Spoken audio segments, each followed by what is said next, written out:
Muy buenas tardes, sean bienvenidos al Aula de Cultura del Diario Montañés y la Fundación Vocento en este Salón de Actos del Ateneo de Santander. Quiero agradecerles a ustedes su presencia aquí esta tarde y también, como no, a todas las personas que nos están viendo a través de la transmisión en directo de la presentación de este libro a través de la página web del Ateneo de Santander y del Diario Montañés. Tenemos hoy aquí con nosotros Alicia Viladomat, una mujer que cuando estaba en el apogeo de su carrera profesional se encuentra con una herencia de la que ahora nos hablará, que es nada más y nada menos que el legado de Guiomar, la gran musa del poeta. Y está con nosotros también Carlos Aganzo, escritor, crítico literario y el director de la Fundación Vocento para toda la parte cultural del grupo Vocento. Y además un gran experto literario y por lo tanto entre ellos dos van a tratar de explicarnos la herencia de Guiomar y el cómo y el por qué está aquí Alicia Viladomat y el por qué vamos a hablar hoy de Antonio Machado y de aquella época y naturalmente de los recuerdos de Guiomar. Así que yo ya sin más les dejo con ellos, únicamente anunciarles dos cosas. Una, el libro se está vendiendo en la entrada y estoy seguro de que al final Alicia lo firmará encantada. Y la segunda cuestión es que dejaremos unos minutos al final para que ustedes puedan preguntar aquello que les parezca oportuno. Muchísimas gracias por su presencia aquí esta tarde.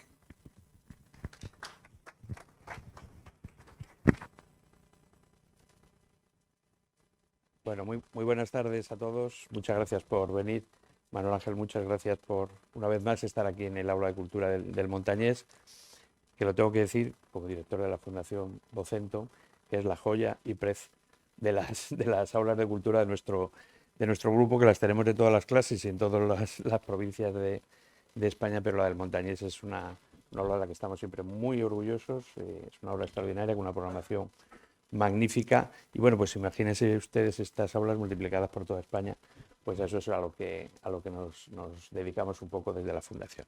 Bueno, es un gusto venir hoy con Alicia Viladomat a hablar de este libro, que vamos a hablar ahora, vamos a hacer un diálogo entre los dos, pero como siempre, ella les va a dar la bienvenida y nos va a hacer una pequeña introducción al personaje y luego yo le preguntaré lo que quiera y ella me responderá lo que le dé la gana.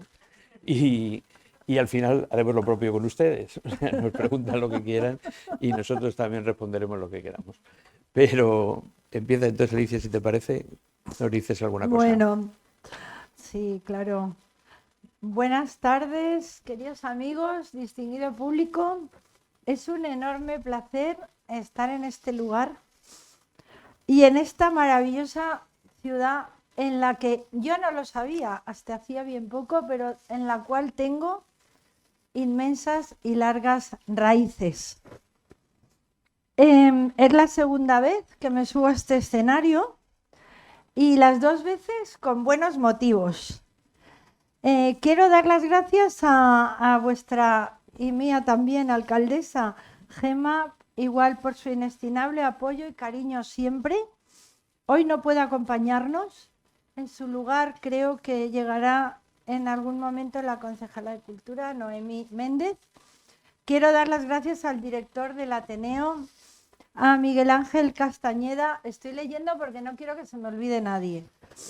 Quiero agradecer a mi querido amigo y gran maestro Carlos, que me acompaña en las presentaciones, y también a mi editor, Basilio Rodríguez Cañada, que me ha proporcionado este libro, el cual voy proporcionando presentando por todo el mundo y por todos los sitios, y la verdad, como veréis, es un poco la joya de la corona.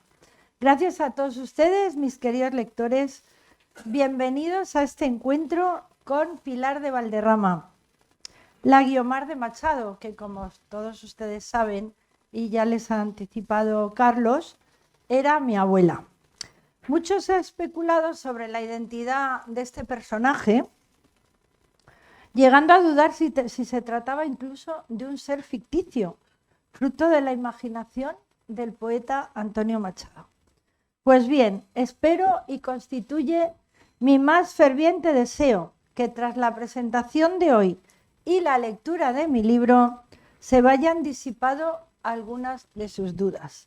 Les diré que viví con ella hasta los 22 años.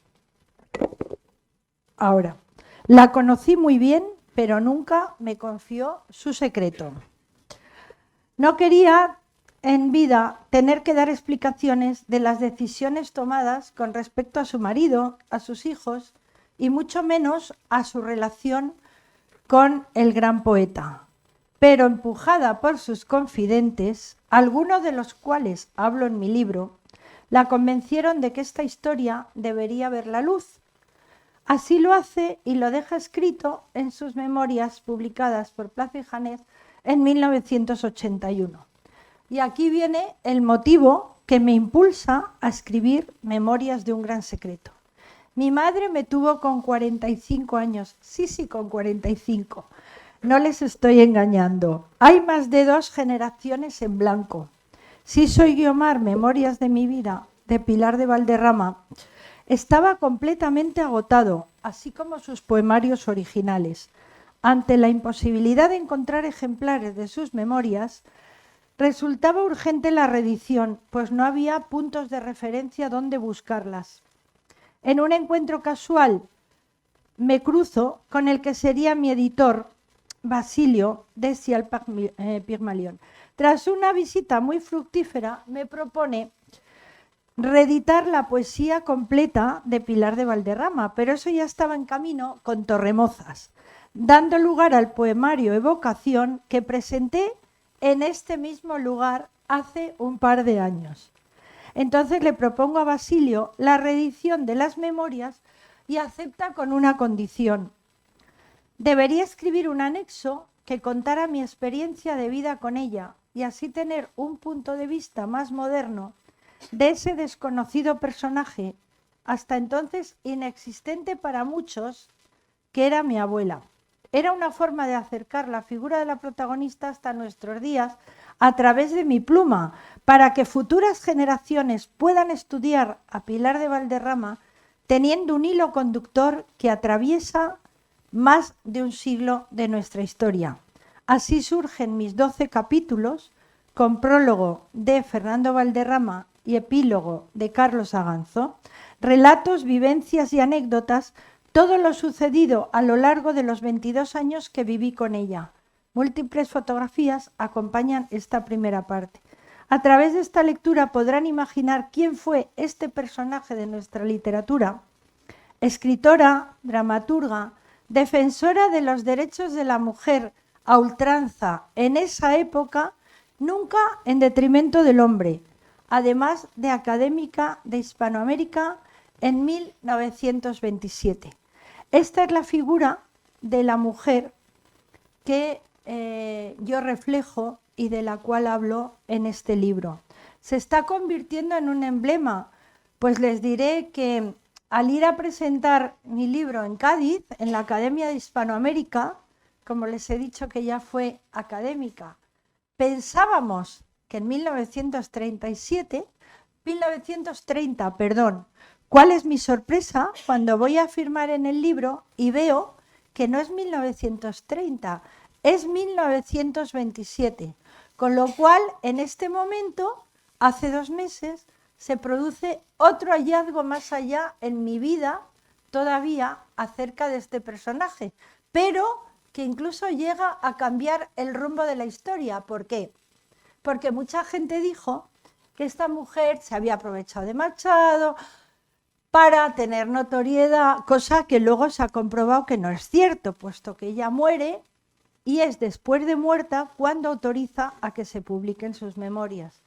Pero resulta que ella conoce al gran poeta en 1928 y es académica en 1927. O sea, cuando conoce a Machado, ella ya era académica, Fíjense qué cosa tan importante.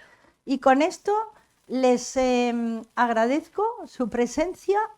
Les diré también que hay otro dato muy curioso que me une a todos ustedes y a la ciudad de Santander.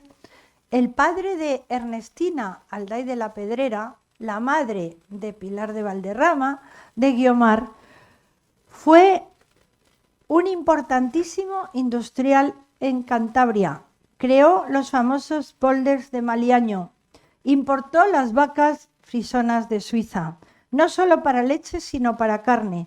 Trajo las máquinas de Londres para producir los lácteos y fue el propulsor de la línea ferroviaria que unió por primera vez Santander y Bilbao, además de otras muchas industrias que pervivieron casi hasta nuestros días. Imagínense mi liazón con la ciudad de Santander y con Cantabria. Estoy feliz de estar aquí con todos ustedes presentándoles mi libro y con mi querido Carlos Alanzo de interlocutor. Muchas gracias por su asistencia y empezamos nuestra conversación. Se oye muy bien, se oye estupendamente. Se oye bien, ¿verdad? No, ¿Me oyen bien? Sí, así que no lo toques. De repente como que se va la voz. No. No, es para que me oigan. Sí, Se vale, oye perfecto. No lo toques más, que Diga, así es la rosa. estos señores que pasen aquí. Bueno, vamos a intentar hablar porque como ya habrán ustedes visto, estamos hablando casi de un juego de muñecas rusas o de personajes ocultos, uno detrás de otro. Aquí 4 Guiomares, 4 Pilares de Valderrama. Una es la que siempre permaneció oculta en su historia, que es la Guiomar musa de Antonio Machado, que se sabía o no se sabía quién era. Otra es la Guiomar real, física, conocida y conocidísima, cuyos últimos años, 22 años que vivió con ella, vamos a descubrir en este libro cómo fue esta mujer hasta que se murió y cómo mantuvo a ultranza, aunque la picaran. No dijo cuál era su secreto, ¿no? Solamente se supo cuando ella murió. Hay una tercera, que es la que estamos recuperando y viendo estos días, que algo ha adelantado Alicia, que ya sabemos que fue académica antes de conocer a Machado, sabemos que tenía libros antes de conocer a Machado, sabemos que colaboró con Machado y le prestó incluso algún verso para alguna obra de teatro suya, es decir, que no fue solamente una relación entre personas, sino también fue una relación entre intelectuales, entre escritores. Y venimos de clausurar en el Instituto Cervantes una importante exposición que va a viajar por diferentes lugares, donde dentro de ese legado que decía antes Manuel Ángel, que encontró en su vida, esas cajas que tiene Alicia, pues siguen apareciendo verdaderos tesoros, que son cartas, que son libros dedicados, que son relaciones con otros personajes de la época y que la van conformando. Bueno, finalmente hay una Pilar de Valderrama que es la que todos queramos tener en nuestra cabeza y que me gustaría que recuperáramos, creo que es justo que la recuperáramos como escritora, para leerla, para tenerla en cuenta, para tener en cuenta sus poemas, para tener en cuenta el personaje que fue en su momento, con diferente todo lo demás. Pero vamos a empezar por la mitad de este libro, Alicia, que este libro en realidad son 2, y la mitad de este libro es la recuperación del primero de los secretos, que es las memorias de ella, Sí soy Guiomar. Le cede el privilegio de publicar estas memorias a alguien en quien confía mucho, que es Jorge Guillén. El gran Jorge Guillén es el que hace el prólogo de aquella historia. Y para que nos cuentes un poco también, ella parece que escribe estas memorias, no vamos a decir por venganza, tú di lo que a ti, como a ti te parezca, por poner las cosas en su sitio, con el libro de Concha Espina, en los años 50, que dice quién es Guiomar, y dice, es una señora que vive ahí, que mide tanto, que está, no dice el nombre, pero dice todo sobre ella. Con lo cual provoca que haya una corte de escritores que estén detrás de Pilar de Valderrama, diciéndole, reconócelo y di que eres Guiomar. Pero, ¿cómo surgen y cómo sientes tú ahora también el reeditar junto a tu libro esas memorias cuya última y primera edición y única es del año 81 que tu madre y tu tía fundamentalmente cumplieron a rajatabla los deseos de ella, de que no se supiera antes. Luego nos cuentas en la segunda parte, cuando hablemos de tu relación con ella, cómo las escribía, porque tú lo viviste. Pero, ¿qué significa poder rescatar y poder leer hoy Sí soy Guiomar? Sobre todo ese deseo de vivir toda la vida en un secreto y por fin ella estallar y contarlo. Y hoy lo podemos leer con esa fuerza también narrativa que tiene sus propias memorias, ese libro tan estupendo. Pues la verdad es que para mí está siendo una sorpresa, porque es que no paro de descubrir cosas. Les diré que el archivo está todavía a la mitad, o sea, faltan muchísimas cartas por leer, documentos, porque es que es tan amplio. Ella, ahora con el paso del tiempo y con mi edad, puedo percibir claramente lo que ella se proponía. Ella nunca jamás tuvo afán de protagonismo. Ella era una mujer casada y además con su marido, entre comillas, tenía una buena relación intelectual, de respeto, y se apreciaban mucho.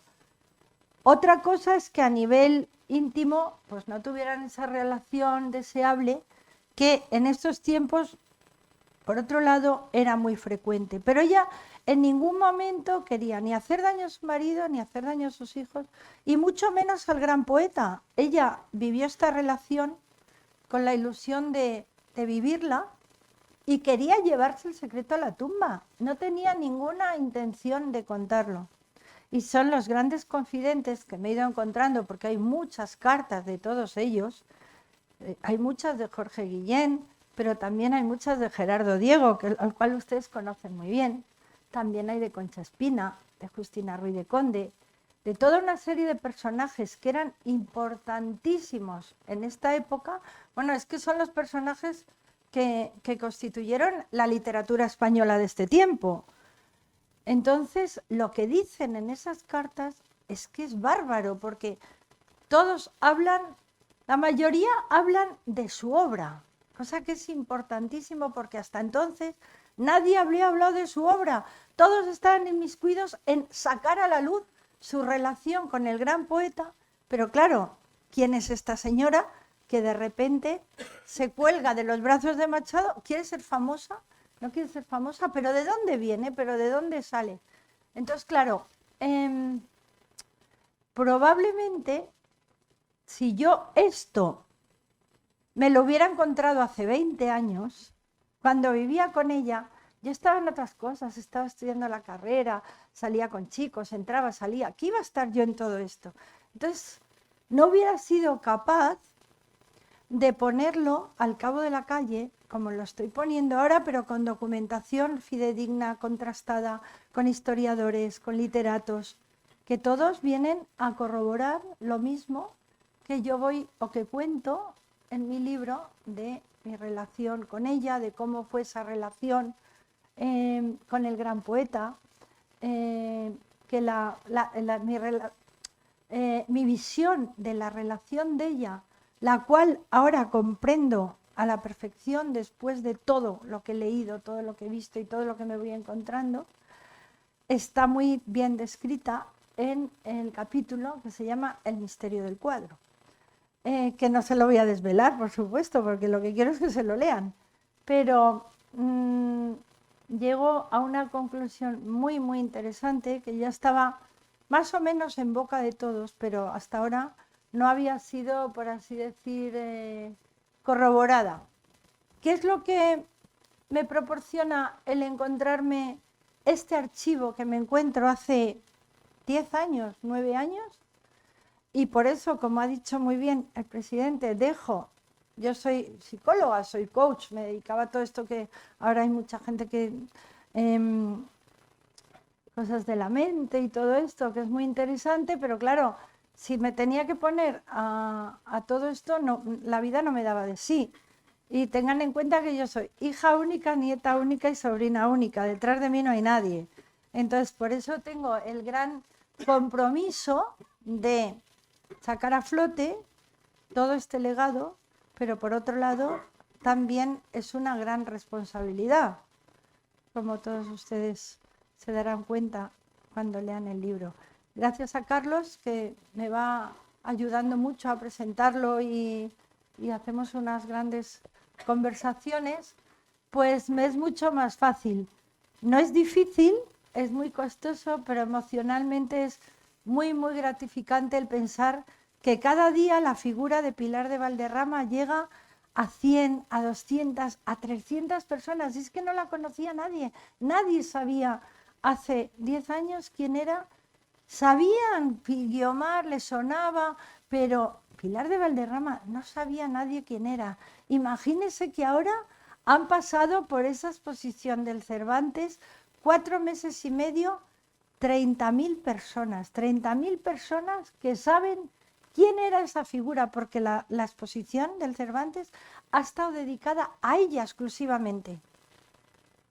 Como mujer, como escritora, como hispanista, a ella exclusivamente. O sea, Machado por supuesto aparece, pero ella ha sido la gran protagonista de esta exposición, igual que ella es la gran protagonista de mi libro y de otras muchas cosas que van surgiendo. Esa es lo que diría Carlos, la madre del cordero o el meollo del cogollo del bollo. Del ¿no? bollo.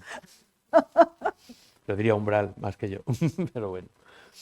Bueno, esta primera parte que es la segunda parte del libro en realidad, que es la reedición de Si soy Guiomar, vamos a conocer cómo fue su relación con Machado y la historia de esta mujer, porque ella lo cuenta a sí misma, hace su autobiografía, Pilar de Valderrama, hasta que se separa de Machado en el año 36, en el año 35, ¿no? que se separan. Pero nos faltaba por conocer qué pasa con ella todo ese tiempo después, hasta que, bueno, muchísimos años después. Hay dos hechos que marcan su vida de una manera absolutamente trágica. Uno es la muerte del hijo, un poquito después de la guerra. Se lo hace escribir uno de sus grandísimos libros, Holocausto, que enlaza con lo que es la poesía del desarraigo, la poesía de posguerra. Y el otro hecho es la muerte del propio Antonio Machado. Escribiendo, hemos encontrado un montón de poemas de Pilar de Valderrama dedicados a Antonio Machado, que por supuesto guardados en secreto, porque en ningún sitio lo iba a contar. Hemos descubierto en la exposición, por ejemplo, algo sorprendente o enternecedor. En un momento determinado se hace una encuesta y se pide que piensan si debemos traer a Machado de Francia y enterrarlo en España, donde le piden su opinión a ella. Y claro, ya no puede firmar Pilar de Valderrama, porque entonces se sabría. Y entonces dice, creo que es necesario que Machado venga a España firmado Guiomar. Pero claro, con la letra de Pilar de Valderrama. Con lo cual, esta segunda parte, que es interesantísima del libro, es en la que Alicia describe esos 22 años que pasó con su abuela, esa mujer vestida fundamentalmente de color morado, esa viuda de muchas cosas, viuda de hijo, viuda de poeta, viuda de todo, cabeza de familia, en la que tú eras una niña, y nos gustaría que nos dieras unas pinceladas de cómo es esa Pilar de Valderrama que guarda durante 36, 46, 46, 76, más de 40 años, guarda celosamente ese secreto, escribe secretamente sus memorias en su habitación, sigue escribiendo poemas, está a la cabeza de una familia. Cuéntanos, adelántanos un poco, que luego el libro se puede leer perfectamente. ¿Cómo era la figura de ¿Cómo ella? cómo era la figura de tu abuela? Ya la que es tu abuela. Además, que ya no es necesariamente Pilar de Valderrama. Era una figura tan emblemática y era tan especial. Ahora, después de haber estado he tardado 3 años en escribir el libro y entiendo muchísimas cosas que en un primer momento pues no me cuadraban, no me encuajaban. Era todo como una especie de puzzle en el que me faltaban muchísimas fichas. Y ahora, poco a poco, van apareciendo las fichas y se van encajando cada una en su sitio y todo cuadra a la perfección. Ahora entiendo perfectamente que ella no me confiara su secreto, porque en el fondo pensaba que yo no estaba preparada en esos momentos para hacer precisamente lo que estoy haciendo ahora.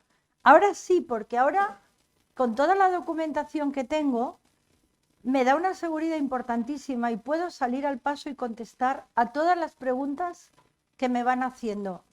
Y algunas tienen bemoles, pero sí puedo y creo además que estoy en lo correcto. Si esto lo hubiera hecho o ella me hubiera confiado todo esto cuando yo tenía pues 20 años, 18 años, 19 años, no hubiera podido dirigirlo con los pies de plomo y con la cabeza y con la sabiduría que creo que lo estoy llevando ahora y lo estoy sacando adelante. Ella era una mujer tremendamente cercana conmigo. Tengan en cuenta que mi familia era atípica total, porque yo nací en la época del Pelargón y en la época de los premios a la natalidad de Franco. Claro, resulta que yo era la única en el colegio que era hija única. Mis compañeras eran todas 10 hermanos, 15 hermanos. Claro, en cierto modo en su casa, pues no les prestaban la atención que yo tenía. Entonces yo llegaba a mi casa y era como la reina de Saba.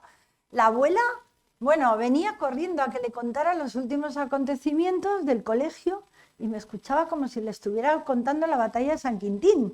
O sea, algo importantísimo.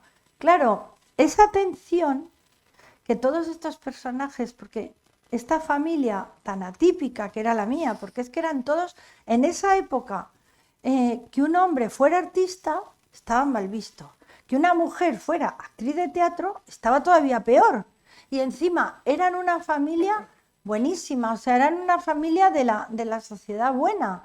Entonces, claro, había cosas como que a nadie le cabía en la cabeza. Yo solo sé que cuando yo salía del colegio corriendo y yo quería volver a mi casa porque en mi casa siempre pasaba algo. Estaba un escritor, cuando no estaba, no sé, es que he visto tantos, José García Nieto, Luis Escobar, que era divertidísimo, Alfredo Kraus. O sea, es que cuando no era uno, era, y yo, aunque era pequeña, pero claro, me daba cuenta de todo.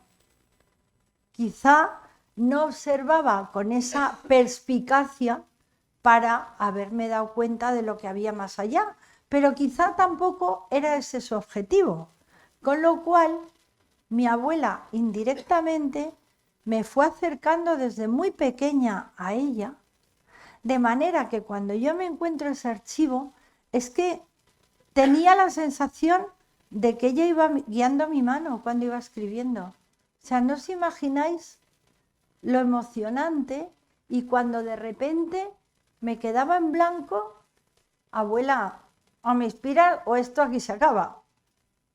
Para un rato y otra vez seguía. O sea, era como una especie de cuestión mágica que se ha ido formando con toda esa atención que me fueron prestando cada uno de ellos desde pequeña, siendo mis modelos, y que yo entonces no me daba cuenta. Y además, ahora como buena psicóloga, después de tantos años de analizar el comportamiento de otros, pues me puedo permitir analizar el mío. Y entonces lo veo muy claramente. La abuela Pilar era una mujer inteligente, pero inteligentísima. Fíjense si fue inteligente. Voy a contarles una anécdota. En esa época las mujeres no podían firmar con su nombre y apellidos.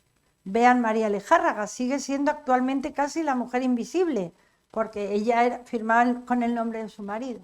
Sin embargo, ella sí. ¿Por qué?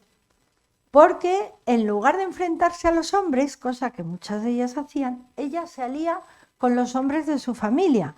Resulta que su cuñado era nada más ni nada menos que el escultor Victorio Macho, pero a lo mejor a otro no se le hubiera ocurrido a otra pedirle que le haga la portada de su primer libro, Las piedras de Oreb, y a su marido le pide que le haga los dibujos del interior, con lo cual, primer libro de ella, Las piedras de Oreb, con la portada de Victorio Macho y los dibujos interiores de su marido, es el salvoconducto para ella poder firmar con su nombre y apellidos.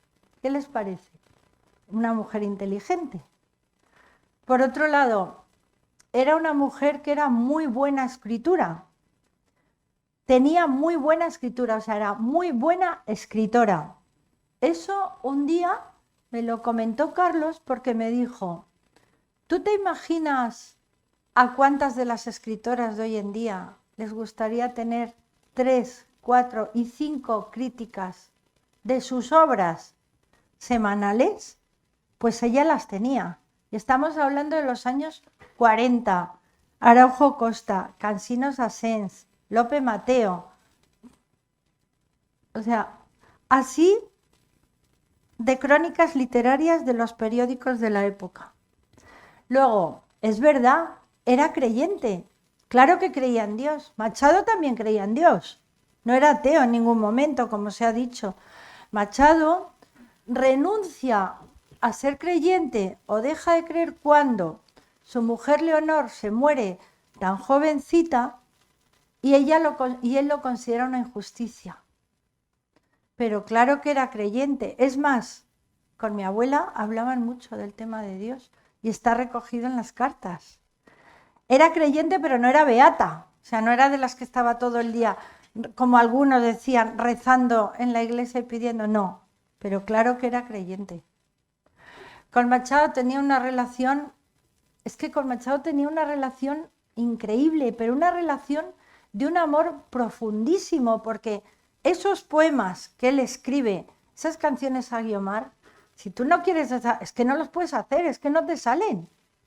Son de una profundidad de mar a mar, entre los dos la guerra. O sea, es que es bárbaro. Entonces, cada cosa, cada documento que me voy encontrando va corroborando más y más y más todo esto. Y digo, pero es increíble, es que no tenía ningún afán de protagonismo. Es que no quería nada, es que estaba viviendo unos momentos, pero es que al mismo tiempo que está empezando su relación con Machado, con mi abuelo, con el cual tenía una relación inmejorable de respeto y cariño, estaba creando el primer teatro privado que hubo en España, el Fantasio. Eso al mismo tiempo, 1928. Entonces, todas estas cosas voy relatándolas a través de diferentes capítulos en mi libro, llegando a determinadas conclusiones, relatando conversaciones entre ella y yo acerca de muchísimos temas, de todo, del tema de la familia. Era una persona que aunaba la familia. O sea, en mi casa vivíamos mi padre, el único hombre, mi madre, mi tía, ella, yo y 2 tatas. Imagínense la familia tan atípica. Bueno, pues yo en mi casa jamás oí una palabra más alta que otra, una falta de respeto. Eso es que es que yo le doy gracias al cielo por haber vivido eso en mi casa. Y eso que era una familia de artistas rarita, como decían algunos. Entonces, todo esto está muy bien reflejado en el libro, que me ha costado 3 años porque quería hacer algo que fuera realmente importante y trascendental, como lo está haciendo. Y el libro además está apoyado por un epílogo fantástico de Carlos, y tiene un prólogo que lo ha hecho mi primo colateral, porque somos primos de diferentes ramas, Fernando Valderrama, que fue nuestro último embajador en Rusia antes de empezar la guerra, ahora se ha jubilado, pero él escribe sobre otros Valderrama. Entonces hace una línea genealógica importantísima, pero desde los primeros Valderrama están eran el último virrey de Antioquía, que es el Nuevo Medellín, con lo cual, claro, me encuentro personajes al otro lado del Atlántico, Colombia, México, y me dicen, oye, pero Valderrama, oye, pero si esta historia.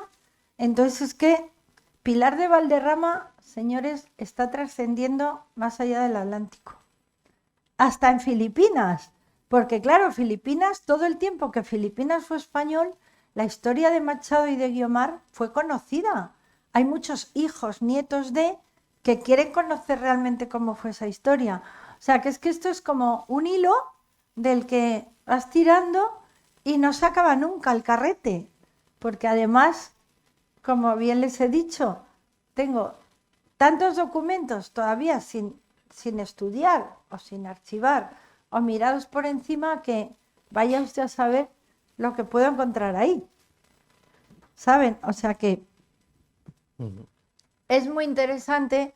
Por eso cuando me preguntan cómo he llegado al punto donde estoy ahora, o sea, es que he llegado como indirectamente. Poco a poco la vida me ha ido llevando a estar aquí delante de ustedes contándoles la historia de mi abuela, cómo realmente fue, cómo la ha escrito, y ahora sí puedo decirles que es la auténtica historia de ella. Del tema de Concha Espina les puedo contar, eran amigas, no lo siguiente, eran íntimas amigas. Y de hecho, lo siguen siendo, a pesar de que ella le dice que por favor, que no publique, que no quiere que se sepa que ella es Guiomar, porque he encontrado las cartas precisamente que están hablando de todo esto, ella las publica. Pero lo que pasa que como en el fondo no estaba muy contenta por publicarlos, porque sabía que a ella no le iba a gustar, pues ¿qué pasa? Que las publica mal, porque las cartas aparecen entrecortadas.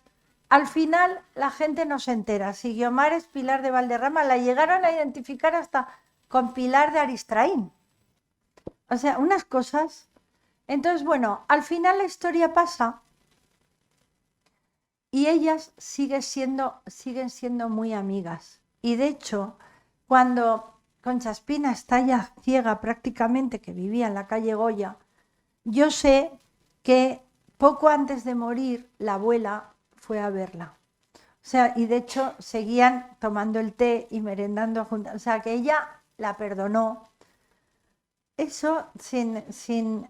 Mi abuela no era una persona rencorosa para nada, al revés. Era todo... Fijaros que cuando muere su hijo, que muere con 23 años, por cierto, su hijo muere, lo que decía Carlos, el mayor palo de su vida.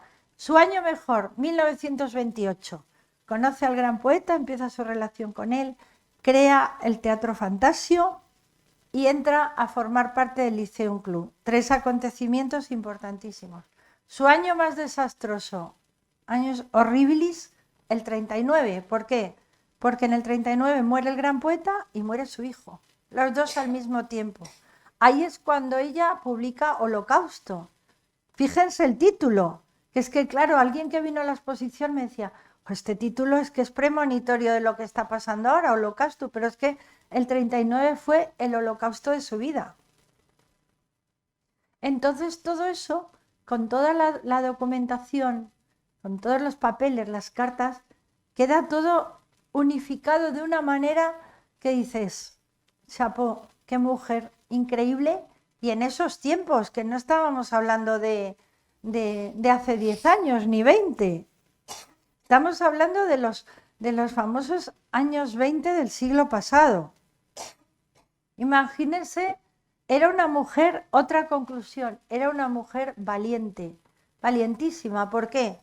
Imagínense, en esos años, en 1928, ella salía de su casa con ese traje de encaje hasta los pies, se cogía el tranvía, se cruzaba todo Madrid y se iba al café, donde era una zona obrera de Madrid, pero era el extrarradio, las calles estaban sin asfaltar, se cogía el tranvía, se iba a reunirse con él. Algunos obreros la increpaban por el camino. ¿Dónde va usted, señorita? A ella le daba igual. Ella iba, se encontraba con su poeta y se volvía a su casa. Son los años, si no es valiente, no sale de la esquina de su casa. Osada, en una de las cartas de la exposición, le dice al generalísimo, a Franco, le dice, le mando mi libro Holocausto, pero le ruego que cuando lo lea, por favor, me lo devuelva, porque tengo muy pocos ejemplares. ¿Cómo les parece? Al generalísimo.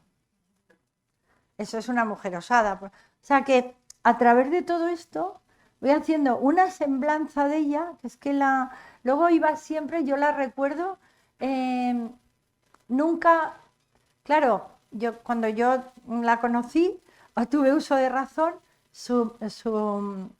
Por supuesto, Machado había muerto y su hijo también. Entonces, para ella, desde que muere su hijo, nunca más se vuelve a poner un color que no sea morado, gris, y negro tampoco.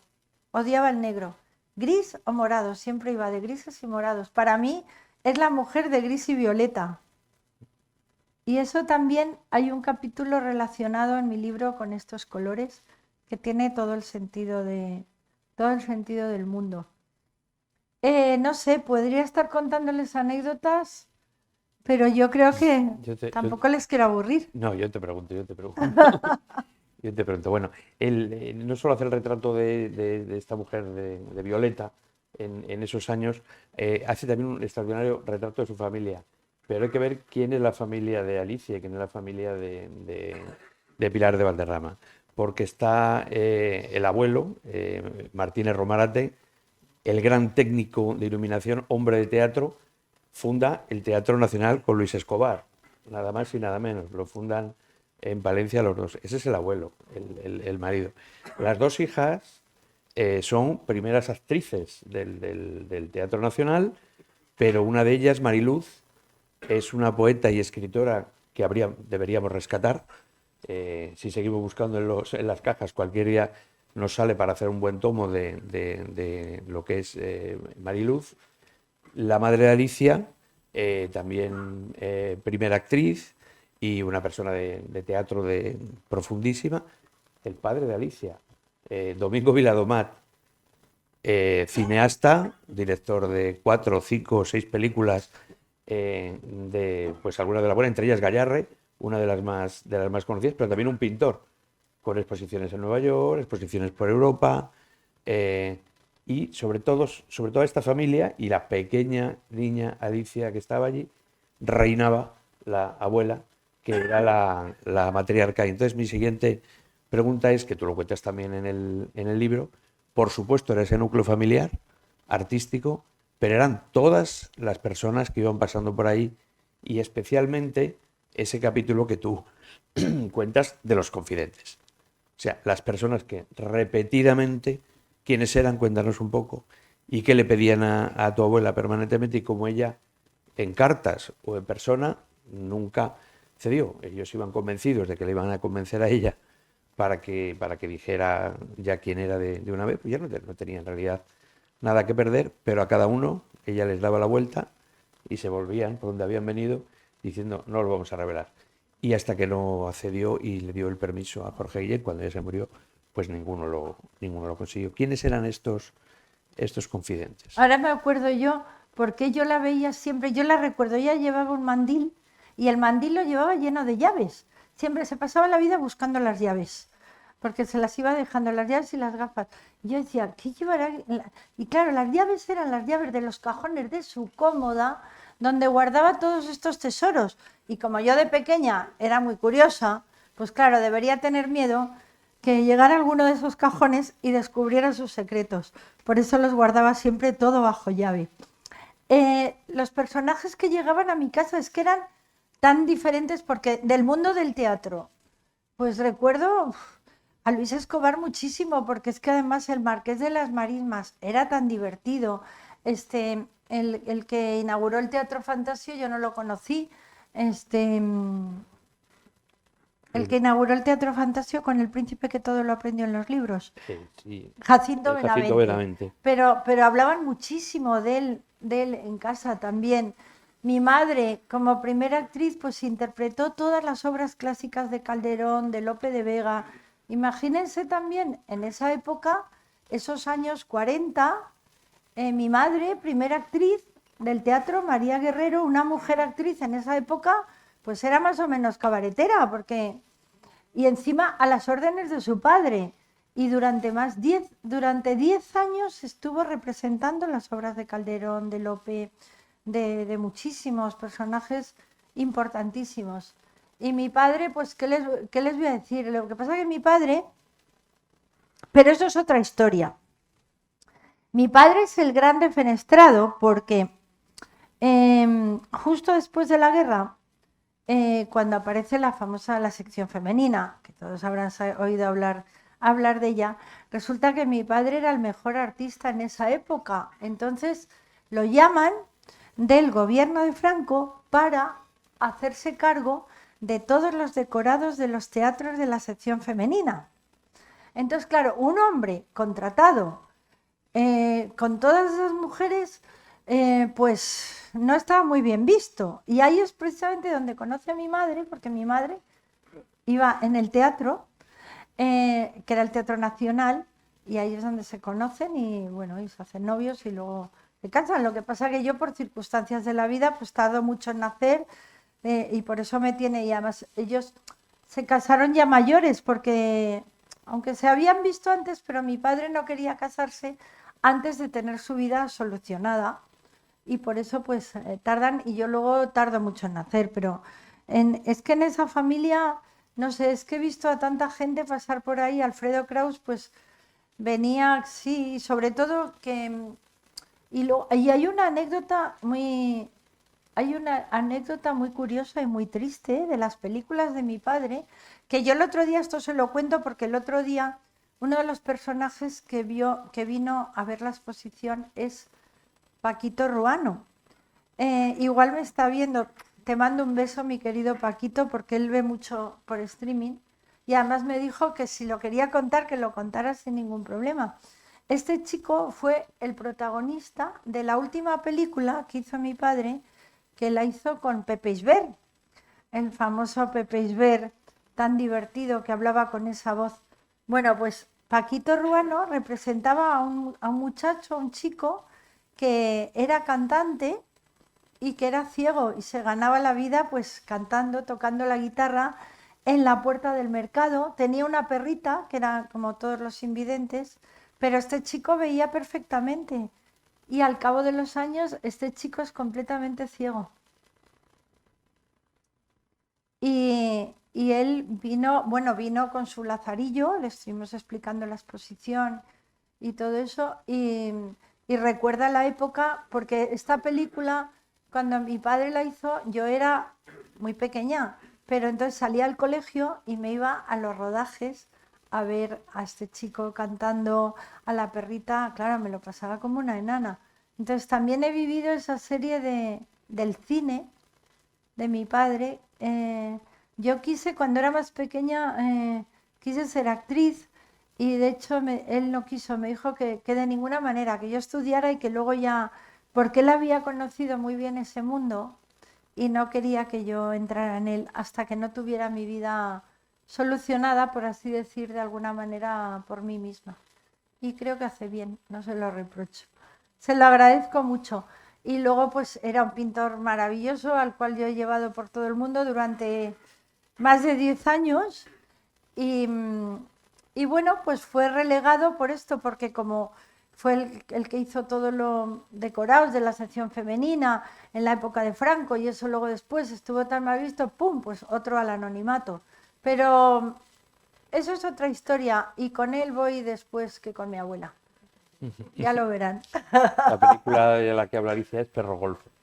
Por si alguno La tienen conoce, en internet, la pueden ver o lo porque sabe, además se es... puede ver por internet. Perro Golfo es una película magnífica y además es cine social de esos años maravilloso. Es un pueblo el pueblo de Madrid que se rebela contra los ricos y además cuenta con el apoyo del cónsul de los Estados Unidos, nada más y nada menos. Es una película social de esa época muy, muy divertida. Bueno, se nos va el tiempo y casi se nos ha ido. Y vamos a terminar con una última pregunta, que es traer, como hemos dicho, a hoy a Pilar de Valderrama, la Pilar que ya hemos visto en la exposición. Es decir, es una Pilar que ya definitivamente no es, vamos, es Guiomar y siempre será Guiomar, pero es Pilar de Valderrama. O sea, es Pilar de Valderrama, poeta, dramaturga, académica, fundadora del Liceo Club. O sea, es un personaje que en 4 o 5 años se ha puesto en valor, o sea, realmente se ha recuperado su memoria y hemos visto una exposición entera que ahora va a viajar a otros lugares. Tú misma, que Pilar de Valderrama has descubierto, porque yo sé que el tiempo que trabajamos juntos o que vemos cómo ha ido todo este proceso, te ha transformado a la vez que se ha transformado en ti la visión de ella misma. ¿Cómo crees hoy que debemos mirar y ver a Pilar de Valderrama, que todos la tenemos ya puesta en el cliché como Guiomar, pero eso ya lo tenemos? Entonces ahora, ¿quién es Pilar de Valderrama? Pues Pilar de Valderrama es yo lo que estoy haciendo es desmitificando a Guiomar. O sea, yo estoy convirtiendo a Guiomar en Pilar de Valderrama, es decir, a una musa en una mujer de carne y hueso, con nombre y apellidos.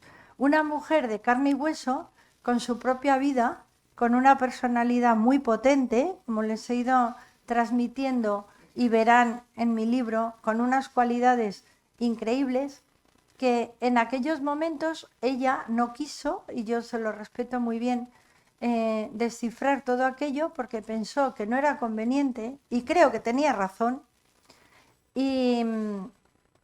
pero tenía unas cualidades fantásticas, y entonces claro, cuando la gente la va descubriendo, pues se quedan con los ojos muy abiertos y diciendo, pero es que es extraordinaria.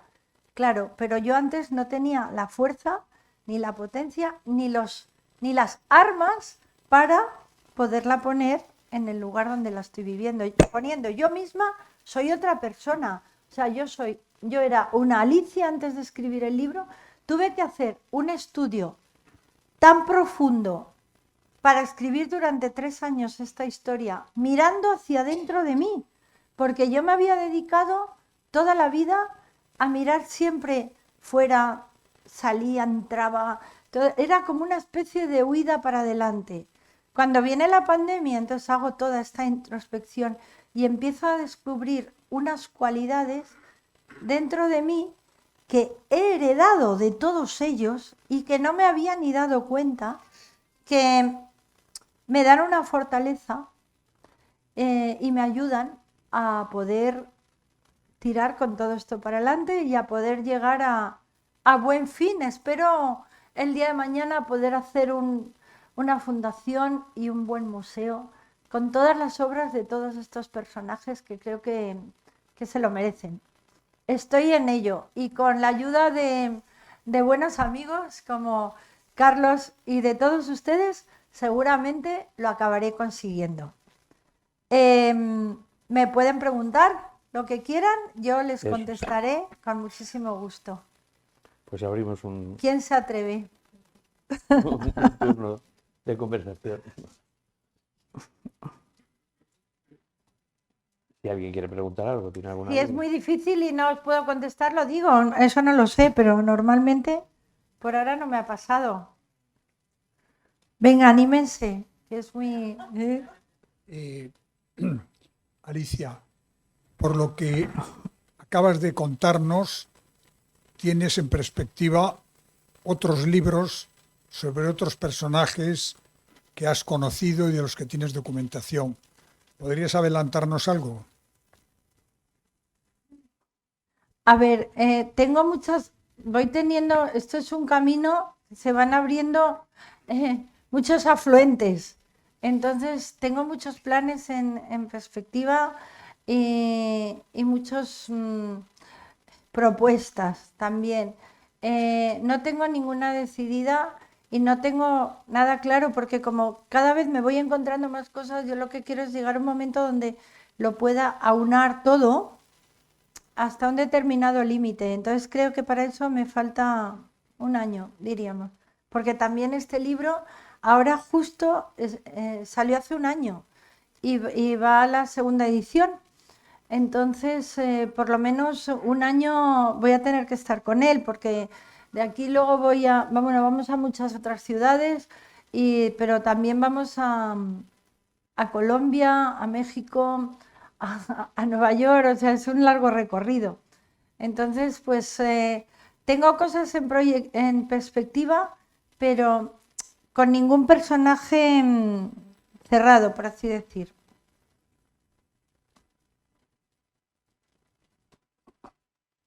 Tienes una pregunta, ¿sí? ¿Ha encontrado entre todas esas cartas o quizá podían visitar también a su abuela, Manuel Machado? No, de Manuel Machado El prólogo, ¿no? El prólogo no encontró nada. Lo único que hay es el prólogo que le hizo de su libro Esencias.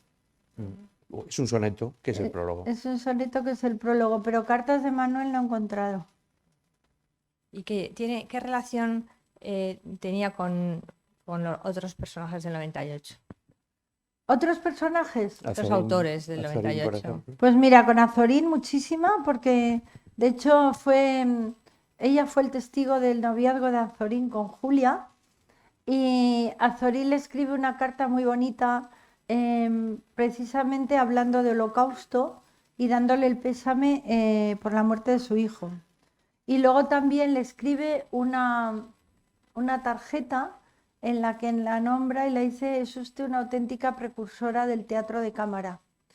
Sé que a Unamuno también lo conoció, y eso lo sabemos por una carta que le escribe José Luis Cano. Fue a dar una conferencia a Puerto Rico, y ahí entonces en esa conferencia está hablando de que Machado ha escrito en los complementarios un artículo hablando sobre... Machado le está recomendando a Unamuno que lea Huerto Huerto Cerrado, que es el mejor poemario que ha caído en sus manos en los últimos tiempos. Eso está publicado en Los Complementarios, que era una revista muy importante, pero una revista además más allá de ultramar, también en Hispanoamérica también se funcionaba y se vendía muy bien. Ella, aunque es más joven que el 98 y es mayor que el 27. Y lo que es más venerada o seguida por el 27. O sea, es la gente del 27 los que más la conocen y la inquieren para que cuente todo esto, y que elija Guillén quiere decirlo. Sin embargo, aunque Machado es del 98, pensemos que también es el más joven del 98, porque es del 75. Por lo tanto, todos los otros le pillan un poco más mayores. Tienen más relación con el núcleo y con esas generaciones intermedias que hay entre el 98 y el 27. Claro que en España hay mucha literatura para dar y tomar, pero tiene relación más con la gente como ella o más joven que ella. Con la del 27, concretamente alguien me preguntaba que cuáles eran sus 6 confidentes más importantes. Es que no me quiero dejar a ninguno. Hay 2 capítulos en mi libro sobre 2 de los confidentes, aunque luego en otros hablo de todos, pero por supuesto Jorge Guillén, que yo sepa, con los cuales tiene mucha relación y a los cuales les confía, porque luego hay un par de sacerdotes a los que les confía el secreto, que luego los mandan destinados por ahí a misiones en África, pero esas cartas de los sacerdotes las dimos como un vistazo. Sabemos que les confió el secreto, pero como sacerdotes, no como confidentes, que es otra manera diferente. Confidentes, por así decir, no implicados en la vida religiosa, estarían Jorge Guillén, Gerardo Diego, Luis Castellón Mora, que era el médico de cabecera, radicado en Ávila, Eliodoro Carpintero, que era profesor de literatura y todo esto en la universidad, en Soria. Y gran experto en Machado, además. Y gran experto, es que no me quiero dejar, Jorge Guillén, Gerardo Diego, Luis Cano. José Luis Cano. José Luis Cano, fundamentalmente esos 5. Sí. Y luego de mujeres, Concha Espina y Justina Rey de Conde.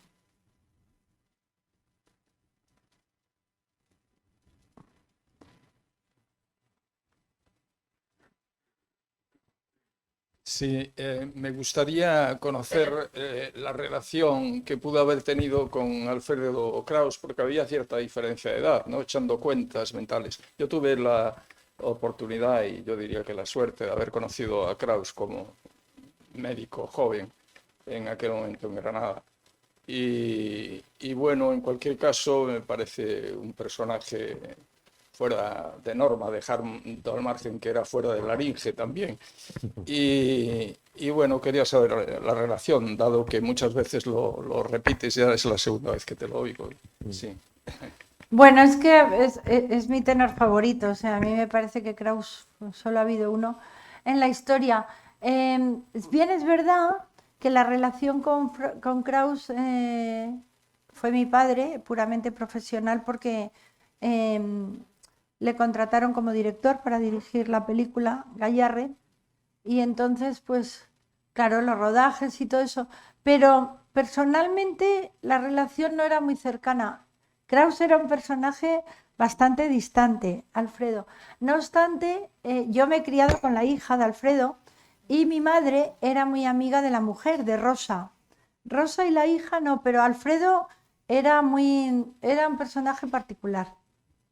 Yo la admiraba mucho como músico, pero como persona no lo traté prácticamente. Mi padre sí, claro, porque rodó con él. Pero sin embargo, mi padre fue el que lo lanzó al estrellato, porque esa película Gayarre fue la que lo hizo ser famoso. Y sin embargo, él públicamente jamás ha reconocido a mi padre como director de esa película. Cosa curiosa. Bueno, sus motivos tendría.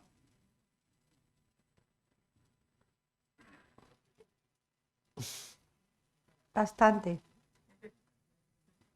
Esto voy a hablar más de Kraus, que yo también le he conocido mucho. Bueno, si no tenemos ninguna pregunta más, pues muchas gracias a todos. Y ahora Alicia está dispuesta a firmar el libro para aquel que quiera. Muchas gracias. Gracias. Paval.